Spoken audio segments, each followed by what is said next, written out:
Bonjour, fidèles internautes. Sans plus tarder, allons dans Exode chapitre 7, les versets 1 à 3. Je vais lire au nom de l'Éternel. L'Éternel dit à Moïse, regarde, je te fais Dieu pour le Pharaon, et ton frère Aaron sera ton prophète. Toi, tu diras tout ce que je t'ordonnerai, et ton frère Aaron parlera au Pharaon pour qu'il laisse les Israélites partir de son pays. De mon côté, j'endurcirai le cœur du Pharaon, et je multiplierai mes signes et mes miracles en Égypte. Amen. Vous savez très bien, pour situer le contexte historique, chers frères et sœurs, que le peuple de Dieu Israël était en esclavage en Égypte depuis bien des années. Et Dieu était en train de vouloir envoyer Moïse près du Pharaon. Et il ne l'envoyait pas seul, il l'envoyait avec son frère Aaron pour que Aaron puisse parler parce que Moïse, il n'avait pas une langue facile. Donc, mais Dieu, il y a quelque chose qui m'a interpellé dans cela.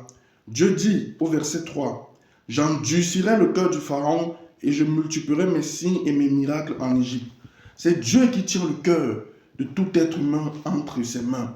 C'est lui qui endurcit les cœurs et c'est lui qui attire les cœurs à lui. Parce qu'il est Dieu. Toutes les circonstances difficiles de nos vies, chers frères et sœurs, sont entre les mains de Dieu. Rien ne surprend Dieu, comme nous venons de le lire dans ces versets. Et Dieu prévoit toujours toutes choses. Nous l'avons vu en début du verset.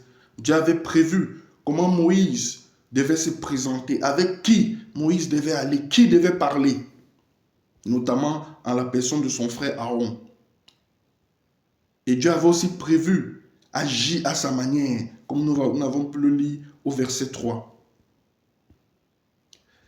Les événements douloureux que nous vivons dans ce monde peuvent parfois cacher le merveilleux plan de l'œuvre de Dieu. Ce sur quoi j'aimerais attirer votre attention, chers frères et sœurs, c'est vrai, nous sommes humains. Parfois nous disons, est-ce que Dieu est aveugle à ces problèmes que nous vivons? Nous vivons des situations difficiles, mais Dieu veut toujours nous dire qu'il a la solution avant le problème. Le monde dans lequel nous vivons nous demande d'accepter sa manière de fonctionner. Une manière parfois qui n'est pas en relation avec ce que la parole de Dieu veut. Mais pourtant, lorsque nous lisons la parole de Dieu, nous voyons la direction que le Saint-Esprit nous donne de la manière que nous devons fonctionner. Et c'est cette méthode-là, c'est cette manière que nous devons adopter, que nous devons pratiquer chaque jour. Parce que nous sommes des citoyens du royaume de Dieu. Que Dieu vous bénisse tous et toutes. C'est le message que j'avais pour vous. Shalom.